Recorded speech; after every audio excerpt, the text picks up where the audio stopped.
Pokemon is a franchise that has always had an incredibly strong sense of artistic style. As a digital artist myself, I have an invested interest in the art style of these games, so when I saw that the newest batch of Mega Pokemon, as of recording, have had their 2D art finally revealed, I just had to add my voice to the conversation, and I'm disappointed. It's just T-posing. This is a legendary Pokemon. Give it the love it deserves. F you, don't like you. It's Trace. It's all Trace. Let's go on a journey together to discover who Ken Sugimori is, how his art has supported and evolved the Pokemon franchise, and finally, how it got to where it is today. But first, this video is sponsored by Flexispot. Now, I'm sure you've already heard of Flexispot, but if somehow you haven't, these guys make some of the best office furniture on the market, and I figured since, like most of you, I'm a gamer with a computer-based job, I should probably invest in a decent chair. My old one was this little secondhand guy that had no support whatsoever, didn't recline, didn't have a footrest, and most importantly, it just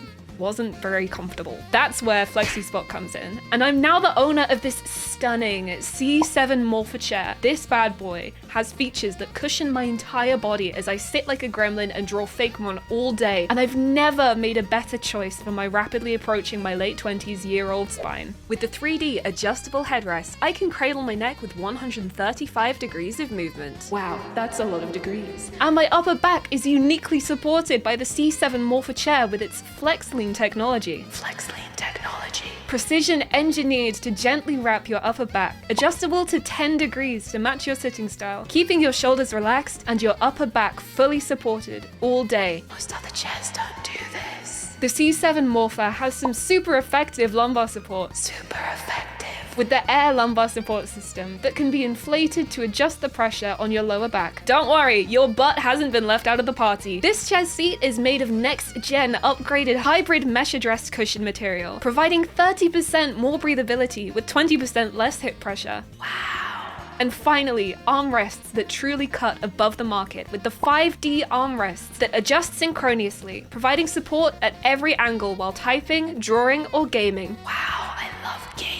Speaking of gaming, the C7 Morpher chair has a footrest and can recline while still providing immaculate support to your back, so you can game or watch YouTube in comfort whilst not destroying your spine. What a concept! C7 Morpher. Since I got the C7 Morpher chair from Flexispot, my back has genuinely noticeably been less stiff, and I found a lot of use with the footrest since I like to sit like an idiot while I work and play. This chair looks super modern and fits in my office really nicely, and Ganondorf loves it too. When it comes to working in comfort and knowing you're not breaking your back doing it, I'd recommend Flexispot every time. And with a 10-year warranty and 30-day return policy, as well as other outstanding options like the C7 and C5 chairs, you just can't go wrong. Use my code on screen and in the description to get the best price when you buy your new Flexispot chair. And now that we're all sitting comfortably, I want you to grab a mug of nice warm tea, sit back, recline, and let's have a look at the work of Ken Sugimori.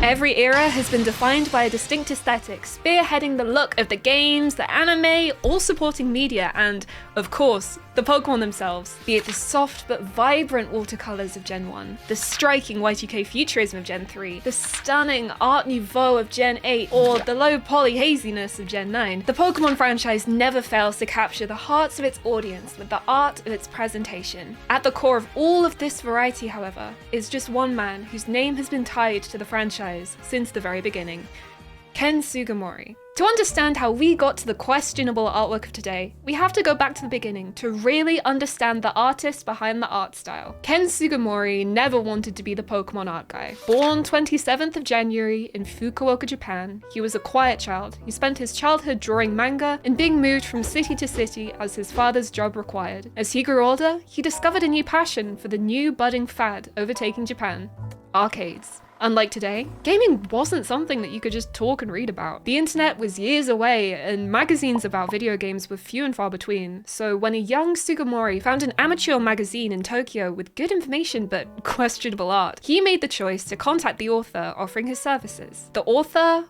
was another high schooler by the name of Satoshi Tajiri, and the magazine was called Game Freak. Long story short, Sugimori, Tajiri, and their magazine turned game studio called Game Freak would eventually build up to a little-known RPG made to encourage trading between players and subvert the genre's tropes, Pokemon Red and Green. This game is a notoriously buggy mess that was hell to develop and has some truly interesting-looking Pokemon in their crunchiest iteration. During development, Sugimori was not actually a true employee of Game Freak and was still trying to pursue a career as a mangaka, but would eventually choose to join the project officially when it became clear that they needed the help. Alongside the other developers, they created the original roster of 151 monsters, each being responsible for their own designs and helping one another where necessary. Sugimori himself was responsible for the earliest Pokemon, like Rhydon, Clefairy, and Lapras, then branching out towards less monstrous designs over time, like Blastoise, Arcanine, Gengar, Exeggutor, Gyarados, and Mewtwo. Pokemon were often first created with their sprites, leading to some being a bit weird looking to say the least. Many of these pre-release horrors being changed or even scrapped. Even those that made the final game were later revised to what we recognize today, when Red and Green were sent to the West in the form of Red and Blue. And the man that we have to thank for all of this is, of course, Ken Sugimori. Once the original Pokemon was selected, it was decided that outside of their pixel forms, they needed an illustrated version of their creature collection combined into one cohesively created cast of watercolor manga-style paintings by their in-house artist, Sugimori. This was the first time the original 151 family were presented in the same aesthetic. This simple, hand-drawn ink outline style, finished with dappled yet precise, bright watercolor, is what is known as the original Sugimori style. Sugimori uses the absence of paint to show the white paper beneath to convey highlights, and a more intense color for depth. His line work, a little rough to give it character, and mostly only used to show outlines in anatomy and pattern. Each character is based off of its in-game sprite, but is posed to show its character in ways that the constrictions of a 56 by 56 pixel square with only white, light grey, dark grey, and black pixels that the Game Boy required simply could never allow. Each one is a beautiful introduction to the now iconic Pokemon, some of which remain largely unchanged to this day. But let's be honest, a lot of these aren't quite the Pokemon we're familiar with yet. Once Red and Green had become a bestseller in Japan and had become destined for a worldwide audience, it was decided that the games wouldn't just be localized. They would have brand new versions altogether in what we know today as Pokemon Red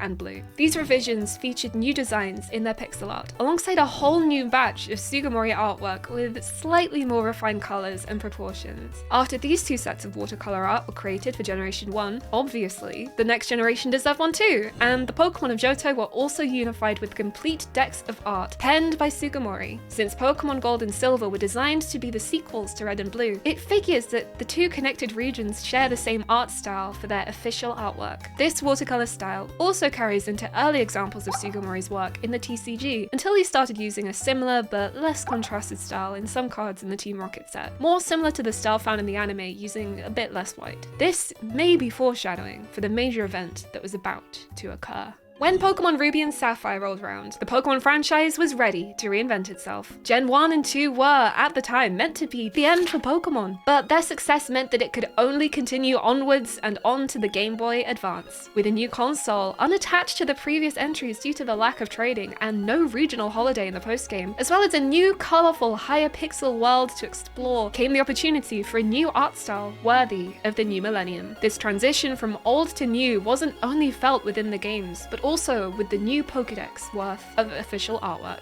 This new batch is in a new digitally coloured form. It retains Sugimori's traditional pen work that he's known for, the outlines done physically with an ink pen, but this time the watercolour has been replaced with a flat wash of colour, with basic shadows done in 2 layers in a soft airbrush and a light touch of white for highlights, sometimes a little textured to indicate fur or metallic surfaces. These new Sugimori arts are the first examples of the style that most people would think of as a Sugimori art, especially when in the next generation, the Sinnoh Pokemon would also get the digital treatment. But that's not all. In 2005, when the DS era rolled around, the entire Pokédex was finally united within the digital Sugimori style. The original 251 Pokemon rendered in glorious modern goodness. But here lies the first domino to fall in the decline of Sugimori's art style. When the new artwork was created, a lot of the new illustrations weren't entirely new. While most Pokemon were given new poses for their immortalization, some were not. Pokemon like Venusaur, Caterpie, Kabutops, and Zapdos all take their new new arts directly from their old red-green watercolor paintings, although some have slightly better proportions. The Johto Pokemon didn't escape this treatment either, examples being Furret, Spinarak, Dunsparce, Heracross, Piloswine, Houndour, and Pupitar, all having their new art traced from the old. Now, in my opinion, this isn't necessarily a bad thing, since it's someone presumably on a time crunch tracing their own art. You know, if it ain't broke, just don't fix it. These poses were good when they were first drawn, so being rendered in the new style, they still look dynamic, and it's a good way to tie the old generation to the new. The key thing is, though, that this is Sugimori tracing his own art. He understands the intent behind the poses and how the anatomy works. The problems begin when the artist is removed from their art style. Shortly after this, the release of Heart Gold and Soul Silver, Ken Sugimori stepped down from the role of art director, his position going to Takeo Uno. He still held high positions in the following games, designing the odd Pokemon and overseeing 2D art and character design up until around Gen 7, at which point he chose to step back into a solely directorial position. So here runs the question: if Sugimori was gone, who made the art? The Pokemon Company has notoriously been incredibly secretive about its behind the scenes. We can guess which Pokédex arts were done by Sugimori and which weren't, but at the end of the day, we just don't know. Even going back to the original digital remakes that were traced over the watercolors, was that Sugimori choosing not to change his old poses? Or was it a new artist that was instructed to trace his work in the new art style? We just don't know. The first instance of Sugimori style art done by someone other than the man himself isn't until the Pokemon Company was forced to credit their artists in the TCG. When the Pokemon trading card game makes a new set and decides to be a little bit lazy, sometimes they just slap the Sugimori art of the Pokemon on a background and call it a day, instead of hiring an artist to illustrate their cards. Love a Frugal Queen moment, but unlike times before when the credited artist was Sugimori himself, this time, there was something new. An Unbroken Bonds Salandit, a Lost Thunder Poplio, this Jangma-O from Dragon Majesty. They're all the official Pokédex artwork, but the artist is Yusuke Omura. In fact, the most recent Pokemon Sugimori himself has been credited with drawing himself in the TCG from Gen 6, so it's likely that Sun and Moon is when he stopped drawing the arts that he was known for. Regarding tracing, although it's pretty difficult to trace a pixel creature, a lot of the Sugimoris have always been evocative of their sprites, such as Altaria, the monkeys, Leafeon, Glaceon, and this continued into their era of 3D models. Although, to their credit, most 2D art avoids copying the forward-facing 3D models we usually see in the games. A few simple posed outliers like Bunnelby and Tapu Bulu seem to be copies of their models, though by far the majority have interesting and dynamic poses that really help us to get an understanding of the Pokemon's personality, and this is just how it is. Until today. When Pokemon Legends ZA was released, it was unique in that it just didn't have Sugimori art. Sure, it may have been because all of its new Pokemon were Mega Evolutions, but it's strange that they didn't have any unifying artwork. And those that did have something had these. Specially made 3D models, separate but similar to those used for Pokemon Home. Models posed to the exact positions of their Sugimori arts were used to promote the new game. The starters, Pikachu, Pokemon that Mega Evolve, and pre-existing Mega Evolutions were given traced Sugimori renders. But that's not where I have my issues. The problems for me lie almost entirely with the new Mega Evolutions. Until 3 days ago, as of writing, the 2D art for these Pokemon didn't exist at all since they're new, but we've had these weird 3D renders for a select group since they were released. This group is Dragonite, Victreebel, Hawlucha, Malamar, Chesnaught, Delphox, Greninja, Meganium, Emboar, Feraligatr, and for some reason Electros from the base game, as well as the Raichus, Chimecho, Baxcalibur, Zeraora, and Lucario Z. This is every Pokemon who had an evolution revealed before their games launched, and the starter trio. And Electros! Go Electros, good job buddy. Some of these weird renders are fairly solid. I particularly like Hawlucha, Lucario Z, and Meganium, who do a big steppy. But some of these have been slated by the community. Dragonite in particular was blasted for having a fat ass and looking all around underwhelming, as has Feraligatr, but that might just be the actual design to be honest. I myself have a personal hatred for the Raichus and Baxcalibur, although again, that might just be my dislike for the designs themselves, but that's a rant for another day. Finally, we have the main event. it. The new Sugimori-less Sugimori arts of the new Mega Evolutions that managed to irritate me enough to make a whole video. These ain't it, bar a few that I think are interesting. The majority of these new Pokedex arts are just traces of their 3D models, and many don't do anything to hide it. Some look almost like the old wireframe overlay they used back in the 3DS era has been slapped on their models and they called it a day, and that really sucks. I get it, using the models as a basis to get the proportions and anatomy of your artwork correct is a solid method that I can't criticize, but literally just tracing the basic model without doing anything interesting to the pose is just so boring. The ones where they actually put effort in to change the pose look so good. Like, the aura on this guy is insane, but then you have these ones. Where are the poses? Bro is literally just standing there. For the successful Sugimori art, the pose has to illustrate something about what this creature is. We have to see its personality and what makes it something you'd want to be friends with, because at the end of the day, that's the whole point behind Pokemon. Animals in reality are fluid, living, breathing creatures that cannot be confined to just a 3D model. Sure, you can get close, but it needs those little human-made imperfections to truly be a representation of something alive. Without it, it just feels too clinical, too fake. The illusion of life is gone. Welcome to the portion of the video where I rank things and complain about them. It's the part everyone's been waiting for. I know I have. Let's get into it. Raichu. Both of them are traced renders. One is flipped, which they thought they could trick us. They couldn't. Trace with a twist. Good start. This is probably the most interesting one we've got. I'm giving it OG Sugimori vibes. This is not even posed. Same with this guy, like this Chimecho. It is bar for bar the exact same as this render. So go, give us nothing. This Absol's great. This Absol is great. I might even put it at top, to be honest. This is traced. Again. Look at this and tell me that that is not just the regular model with a wireframe on it. This is a legendary Pokemon. Give it the love it deserves. F you. Don't like you. Don't like you either, but that's for different reasons. It's just T-posing. Mega Ember, you'll never guess what. It's just his regular pose, but rotated. Who'd have thought they'd do that again? Do I have to say it? I'm not going to. It's traced. It's all traced. All of it. Sure, is good. Whatever. Give me more. This is great. This, however, is objectively amazing. Because, like, they fully changed the pose, so we get the story, we get the vibes of Chestnut, we know, okay, this is a dude that's, like, big and hench and he's got armor on. He's a big paladin dude. Love that. Great. This is what the art should tell you immediately. Trace with a twist. Good. This is what I want to see. I like this. And the fact it's for Pyro of all things is crazy. You know what? I'm giving that top marks. This is awful. Go girl, give us nothing. You could have it so we're shooting the gun, lighting up and getting ready for a big beam. You could be like,